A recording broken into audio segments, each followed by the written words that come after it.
بسم اللہ الرحمن الرحیم نحمدہ ونصلی علی رسولہ الکریم اما بعد۔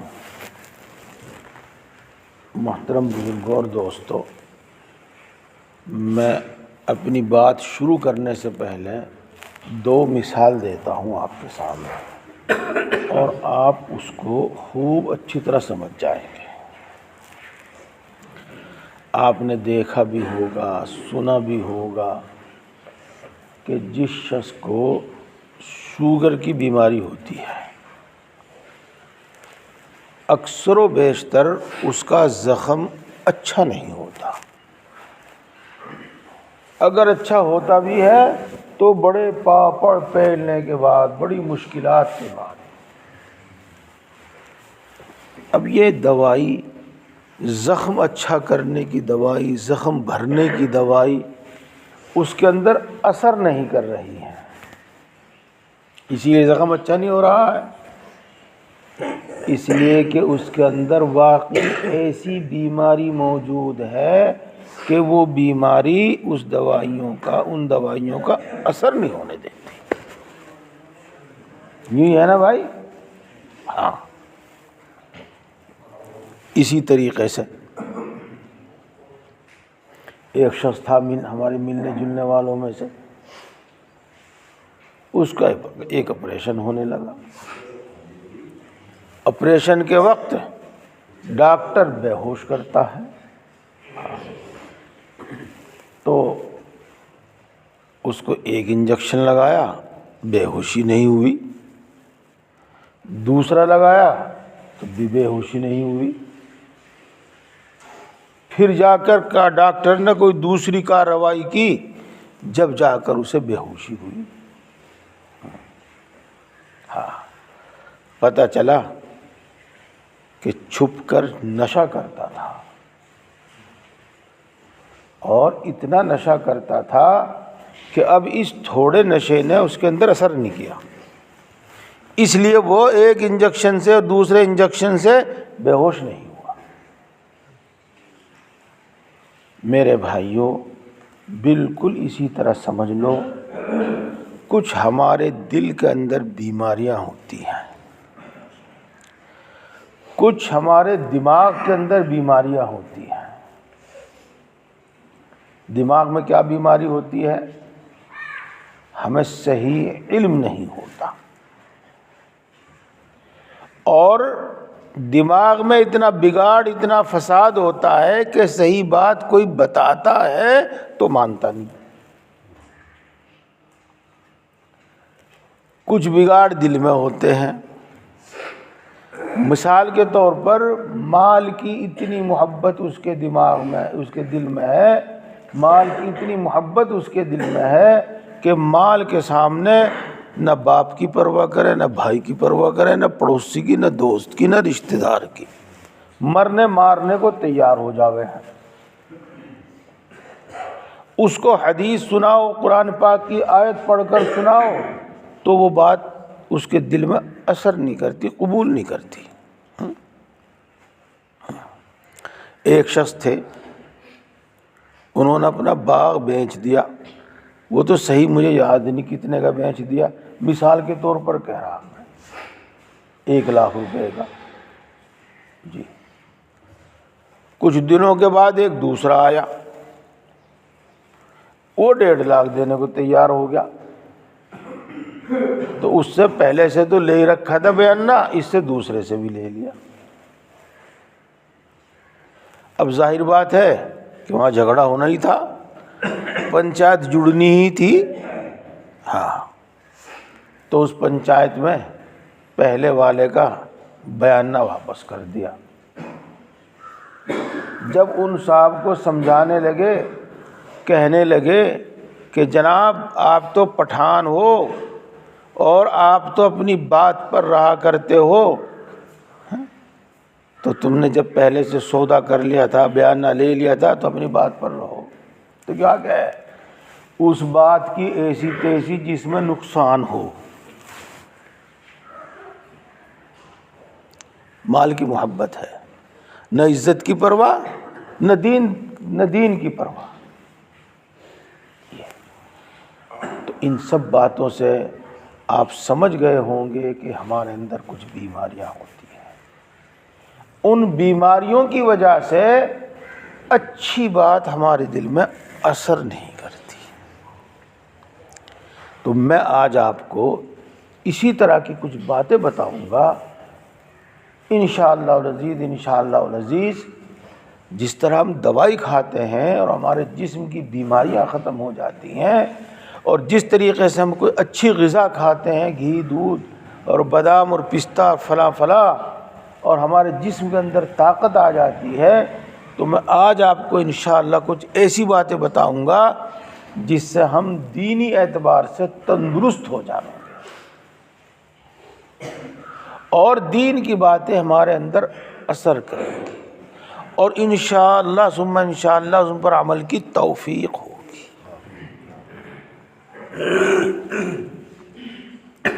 میرے بھائیوں، پہلی بات، اور مجھے یاد پڑتا ہے کہ یہی باتیں میں نے آپ کو پہلے سفر میں بھی بتائی تھی جب میں پہلا آیا تھا، لیکن کوئی بات نہیں، بات تو ہمیشہ بار بار کہنی چاہیے۔ میرے بھائیوں، میرے بزرگوں اور دوستوں، عشاء کے بعد جلدی سویا کرو،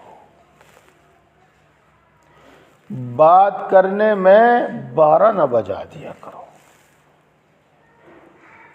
موبائل دیکھنے میں 1 نہ بجا دیا کرو، بلکہ جلدی سویا کرو۔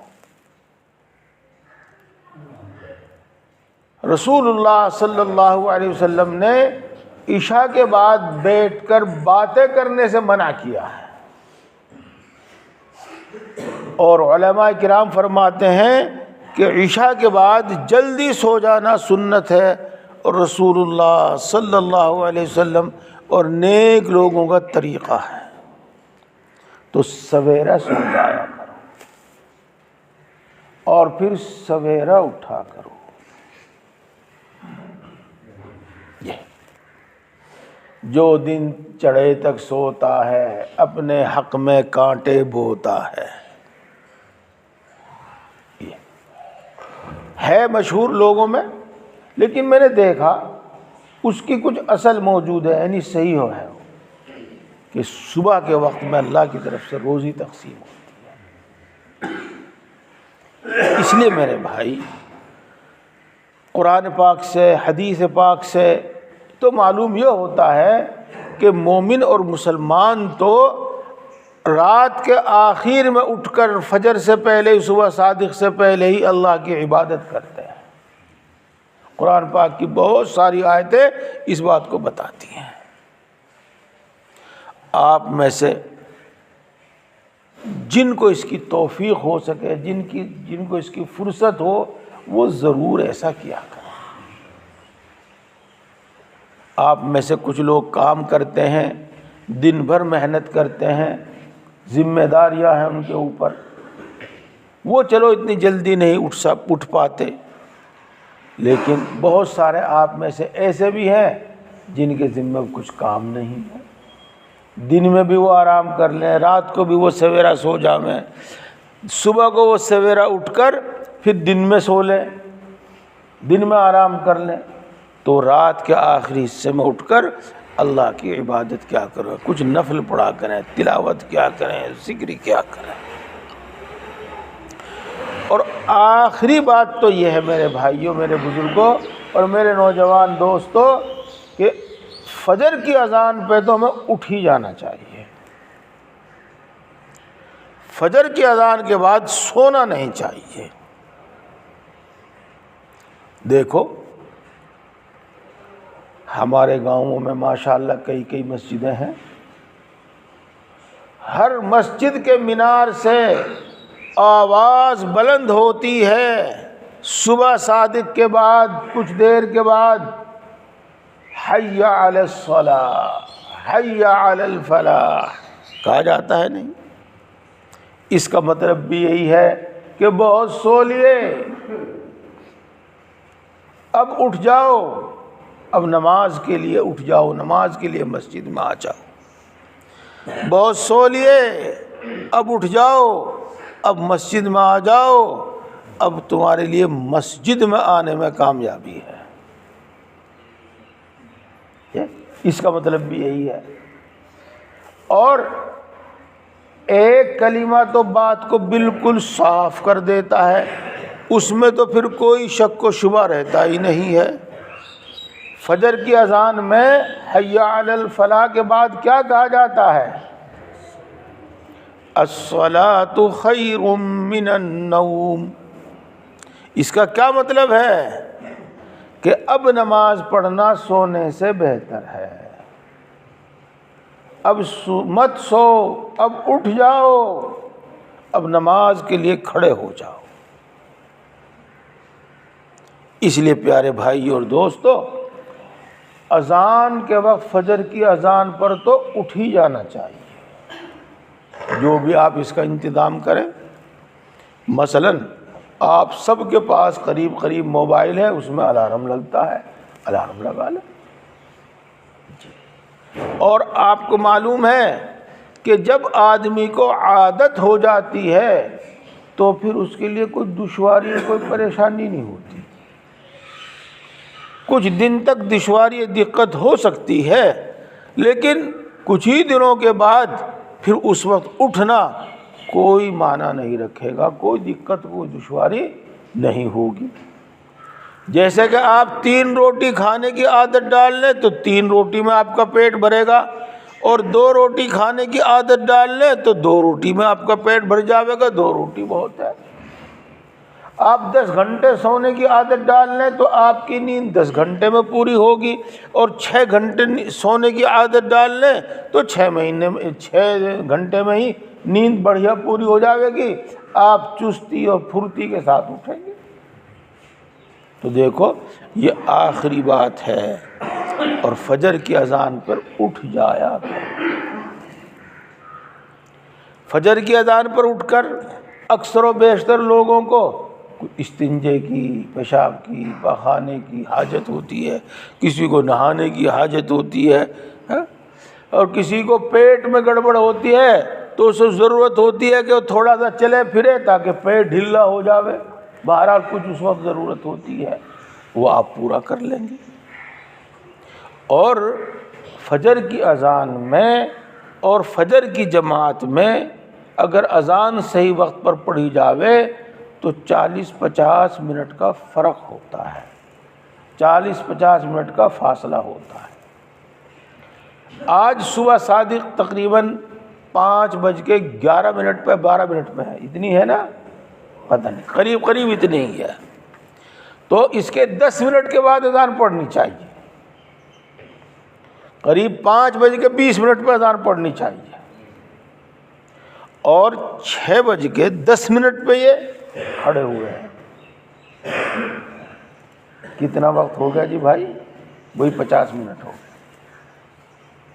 تو بس اتنا ہی وقت ہوتا ہے، اس میں آپ 15 منٹ 20 منٹ جیسے جیسے بھی اپنے استنجے وغیرہ سے اپنی ضرورتوں سے فارغ ہوں گے تو آدھا گھنٹہ پہلے آپ مسجد میں آ سکتے ہیں۔ اس آدھ گھنٹے میں آ کے کیا کریں؟ قرآن پاک پڑھو۔ جس نے ناظرہ پڑھ رکھا وہ بھی، جس نے حفظ پڑھ رکھا وہ بھی، جس نے پورا پڑھ رکھا قرآن پاک وہ بھی، اور جس نے 2-4 پارے پڑھ رکھے ہیں وہ بھی، سب قرآن پاک پڑھیں، اور ضرور بھی ضرور پڑھیں، ضرور بھی ضرور پڑھیں۔ اس میں میرے بھائی کمی اور کوتاہی نہ کریں۔ ثواب کی بات تو بہت سن رکھی، اور انشاءاللہ ثواب کی بات بھی کچھ نہ کچھ بتا دیں گے، لیکن جو بات میں نے شروع کی تھی میں پہلے اسی کو بتانا چاہتا ہوں۔ ہم سب کے واسطے، چلو جیسے کہ رات آپ نے میری بات بار بار میری ایک بات سنی نا، ایک بات بار بار، اب ایک بات بتاتا ہوں، بہت ضروری بات بتاتا ہوں، بہت ہی نفع کی بات بتاتا ہوں۔ انسان کے واسطے دنیا میں ہدایت اور مرنے کے بعد مغفرت، اس سے بڑی کوئی نعمت نہیں ہے، سمجھے آپ؟ انسان کے واسطے دنیا میں ہدایت اور آخرت میں مرنے کے بعد مغفرت، اس سے بڑی کوئی نعمت نہیں ہے۔ میں سمجھاتا تو آپ کو اس کو بہت طریقے سے، لیکن ایک چھوٹی سی بات بتاتا ہوں جس سے آپ سب سمجھ جائیں گے۔ الحمد شریف، سورہ فاتحہ جو بھی آپ کہیں، بڑی پیاری سورت ہے، قرآن پاک میں سب سے پہلے لکھی ہوئی ہے، اور ہر نماز کی ہر رکعت میں پڑھی جاتی ہے، ہر نماز کی ہر رکعت میں سورہ فاتحہ پڑھی جاتی ہے۔ یہ سورت، اس کا حاصل ساری سورت کا اللہ کے حضور میں اپنی ایک درخواست پیش کرنا ہے، اپنی ایک دعا اللہ کے سامنے پیش کرنا ہے۔ میں پورا ترجمہ بھی نہیں کرتا۔ الحمد للہ رب العالمین الرحمن الرحیم مالک یوم الدین ایاک نعبد و ایاک نستعین۔ یہاں تک اللہ کی تعریف ہے۔ پھر ایک دعا ہے، اہدنا الصراط المستقیم، ہم کو سیدھی راہ دکھلا دیجیے۔ صراط الذین انعمت علیہم، ان لوگوں کا راستہ جن پر تو نے انعام فرمایا۔ غیر المغضوب علیہم، ان لوگوں کا راستہ نہ دکھا اور ان لوگوں کے راستے پر نہ چلا جن پر تیرا غصہ اور غضب نازل ہوا ہے۔ ولا الضالین، اور نہ ان لوگوں کا راستہ دکھا اور نہ ان لوگوں کے راستے پر چلا جو صحیح راستے سے بھٹک گئے ہیں اور بھٹکے پھر رہے ہیں، نہ ان لوگوں کے راستے پر چلا۔ یہ بڑی پیاری صورت ہے۔ اللہ کے رسول صلی اللہ علیہ وسلم ارشاد فرماتے ہیں کہ اللہ تبارک و تعالیٰ نے اپنے خاص خزانے سے، عرش کے نیچے سے خاص خزانے سے یہ صورت مجھے عطا فرمائی ہے، اور اس صورت جیسی صورت نہ تورات میں موجود ہے، نہ انجیل میں موجود ہے، نہ زبور میں موجود ہے، نہ اللہ نے اور جو صحیفے چھوٹی چھوٹی کتابیں نازل فرمائی ہے نہ ان میں موجود ہے۔ اللہ تبارک و تعالیٰ نے قرآن پاک میں ذکر فرمایا، وَلَقَدْ آتَيْنَاكَ سَبْعًا مِّنَ الْمَثَانِي وَالْقُرْآنَ الْعَظِيمِ، اے اللہ کے نبی، ہم نے تجھ کو 7 آیتیں دی ہیں اور ہم نے تجھ کو قرآن دیا ہے۔ یہ 7 آیتیں جو ہیں یہ سورہ فاتحہ ہی ہے۔ تو دیکھو دوستو، اب میں اپنی بات کہوں گا اور اس پر آپ دھیان دیجئے۔ اگر ہدایت سے بڑی کوئی اور نعمت ہوتی تو اللہ تبارک و تعالیٰ اس صورت میں اسی کے مانگنے کا حکم دیتے، چونکہ ہدایت سے بڑی اور کوئی دوسری نعمت نہیں ہے، اس واسطے اس صورت میں ہدایت مانگنے کا حکم دیا ہے اور ہدایت مانگنے کا طریقہ سکھایا ہے۔ تو انسان کے لیے دنیا میں سب سے بڑی نعمت ہدایت ہے، اور مرنے کے بعد جب ایک ایک چیز کا حساب ہوگا، وہاں اگر بخش دیا جاوے، بس اتنا ہی بخش دیا جاوے اور جہنم سے بچا دیا جاوے، جیسا کہ ہمارے گاؤں دیہات میں کہا کرے، چاہے جنتیوں کی جوتیوں میں ہی جگہ دے دی جاوے، تو اس سے بڑا کوئی انعام نہیں ہوگا۔ یہ بات ہم پھر سمجھاویں گے آپ کو۔ اب میں سمجھانا چاہتا ہوں کہ قرآن پاک ہمارے واسطے اور سارے انسانوں کے واسطے ہدایت بنا کر بھیجا گیا ہے۔ الف لام میم ذالک الکتاب لا ریب فیہ ھدی للمتقین، یہ ہدایت ہے۔ کہیں اس کو قرآن پاک کو ھدی للناس کہا گیا ہے۔ تو میرے بھائیوں، یہ قرآن پاک ہدایت ہے، اس کا پڑھنا ہدایت، اس کا سمجھنا ہدایت، اس پر عمل کرنا ہدایت، ثواب اپنی جگہ ہے۔ تو جب ہم قرآن پاک پڑھیں گے اور سمجھ کر پڑھیں گے یا بغیر سمجھے پڑھیں گے تو ہمارے اندر ہدایت کی کمیونٹی، کیا کہیں گے اس کو، وہ پیدا ہوگی۔ ایک بات تم نے کرونا کے زمانے میں سنی ہوگی، فلاں چیز کھاؤ، فلاں چیز کھاؤ، اس سے بیماری سے لڑنے کی طاقت تمہارے اندر پیدا ہوگی، کیا کیا کہا کریں ان کو۔ تو قرآن پاک کی تلاوت کرنے سے ہمارے اندر کفر اور شرک سے اور گناہوں سے لڑنے کی طاقت پیدا ہوگی۔ ہم نے قرآن پاک کی تلاوت کرنی چھوڑ دی۔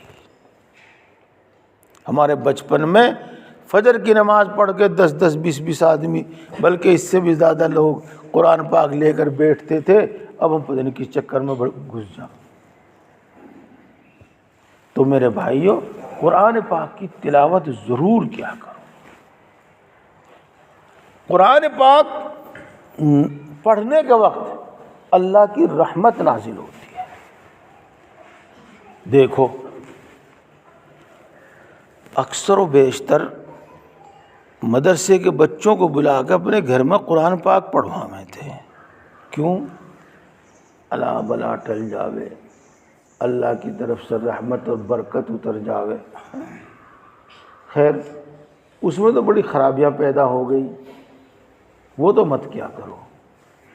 آپ خود بھی اور آپ کے گھر کے بچے بھی قرآن پاک پڑھا کرو، چاہے مسجد میں بیٹھ کر پڑھا کرو، چاہے اپنے گھر میں بیٹھ کر پڑھا کرو، قرآن پاک ضرور پڑھا کرو میرے بھائی۔ ایک پارہ پڑھ لیا کرو، چلو آدھا پارہ پڑھ لیا کرو، چلو پاؤ پارہ پڑھ لیا کرو، چلو ایک رکوع پڑھ لیا کرو، لیکن قرآن پاک ضرور پڑھا کرو۔ انشاءاللہ جیسے رات آپ نے سنا تھا، اللہ نے، اللہ کے رسول نے ہر عمل پر کوئی نہ کوئی وعدہ فرمایا ہے، اور اللہ کے وعدے ضرور پورے ہوں گے۔ تو قرآن پاک کی تلاوت ضرور کیا کرو، چاہے ایک رکوع ہی کیوں نہ ہو۔ ایک بات۔ دوسری بات، دیکھو، آپ جانتے ہیں کہ جتنا گڑ گریں گے اتنا میٹھا ہوگا۔ تو میں جتنی بات بتاؤں گا یہ ساری کی ساری کرنا لازم اور ضروری نہیں، فائدے کی ہیں۔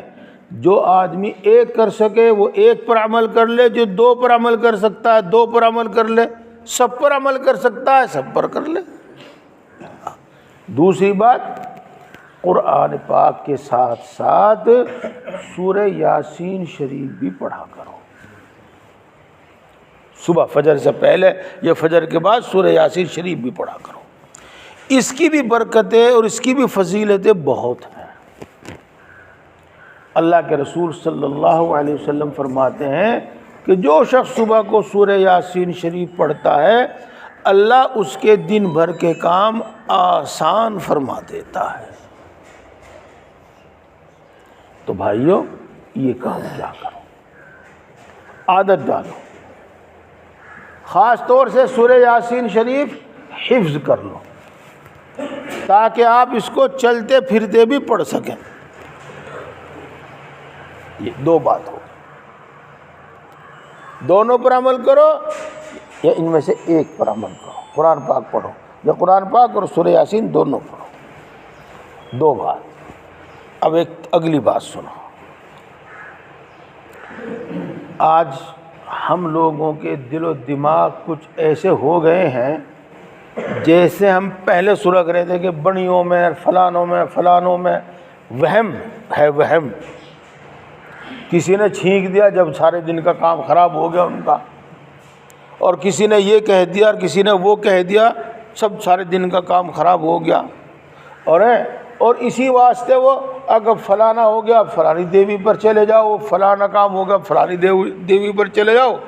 بس ایمان جب کمزور ہوتا ہے اور علم دین جب کم ہوتا ہے تو ایسے ہی خیالات دل کے اندر پنپتے ہیں۔ ان خیالات میں سے خیال یہ ہے، اسے نظر ہو گئی جی، اس پہ جن چڑھ گیا جی، اس پہ جادو کروا دیا جی، اس کی کوکھ بندوا دی جی، اس کی دکان بندوا دی جی، اجی میرا کام بہت بڑھیا چل رہا تھا، اب کہیں کام ہی نہیں ملتا۔ بس سب جگہ جادو، سب جگہ جن، سب جگہ نظر بد، کچھ اس طرح کی ہماری سوچ بن گئی ہے۔ میرے دوستو، پہلی بات تو یہ ہے، نظر حق ہے، نظر بد لگتی ہے، بری نظر لگتی ہے۔ جادو بھی برحق ہے، جادو بھی ہوتا ہے، لیکن ہر چیز میں جادو، ہر چیز میں بری نظر، ہر چیز میں جن و اوپرا، یہ وہم کی بات ہے۔ خیر، ہمارے پاس اللہ کا دیا ہوا ہر چیز کا علاج موجود ہے۔ تو بس مختصر بات کر کے میں آپ کو حدیث پاک سنا دوں۔ جب سے اللہ کے رسول صلی اللہ علیہ وسلم پر قل هو اللہ احد اور قل اعوذ برب الفلق اور قل اعوذ برب الناس نازل ہوئی تھی، آپ ان کو ہمیشہ صبح شام پڑھا کرتے تھے، اور آپ ان کو ہمیشہ نماز کے بعد پڑھا کرتے تھے۔ میں نے اپنے شیخ حضرت مولانا مسیح اللہ خان صاحب جلال آبادی نور اللہ مرقدہ کو دیکھا، اور ہمیشہ دیکھا، یوں تو پتہ نہیں وہ کیا پڑھتے تھے، چونکہ آہستہ سے پڑھتے تھے، البتہ اتنا دیکھتے تھے کہ وہ سب کچھ پڑھنے پڑھانے کے بعد ہاتھوں پہ دم کر کے پورے جسم پر، چہرے پر، یہاں وہاں سب جگہ پھیر کر جب اٹھ کے چلتے تھے۔ تو یہ ہاتھ پھیرنا یہ بتاتا ہے کہ وہ ہمیشہ قل هو اللہ احد، قل اعوذ برب الفلق اور قل اعوذ برب الناس پڑھا کرتے تھے۔ اس واسطے بیٹھ کر اطمینان سے پڑھنے جیسا تو مزہ ہے ہی نہیں، بیٹھ کر ہی پڑھا کرو، نہیں تو چلتے چلتے بھی پڑھ لیا کرو، اور ہر نماز کے بعد ایک بار قل هو اللہ احد، ایک بار قل اعوذ برب الفلق اور ایک بار قل اعوذ برب الناس پڑھ لیا کرو۔ اس کے ساتھ ایک بار آیت الکرسی بھی پڑھ لیا کرو، کوئی زیادہ لمبا چوڑا کام نہیں ہے۔ میرے بھائیوں، جادو، ٹونا ٹوٹکا، بری نظر، جنات، سب چیزوں سے حفاظت ہوگی، سب چیزوں سے حفاظت ہوگی، سب چیزوں سے حفاظت ہوگی۔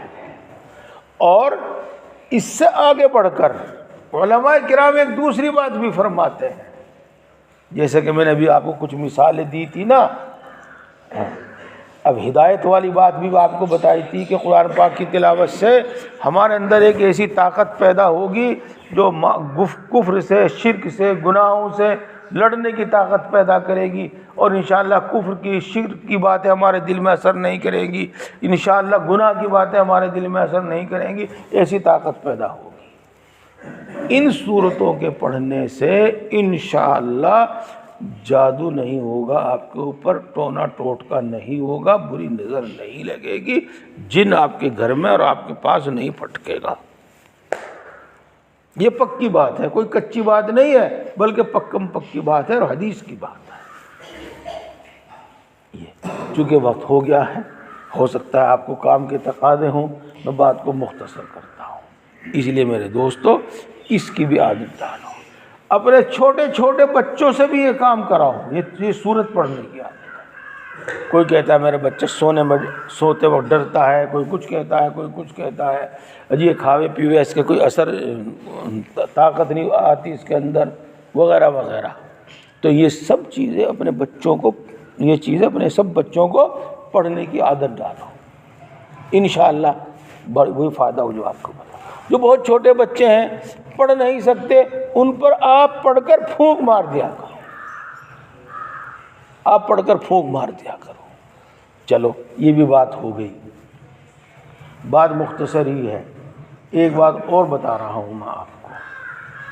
حضرت عائشہ رضی اللہ تعالی عنہا یوں ارشاد فرماتی ہیں کہ رسول اللہ صلی اللہ علیہ وسلم سونے سے پہلے ہمیشہ یہ عمل کیا کرتے تھے۔ کیا؟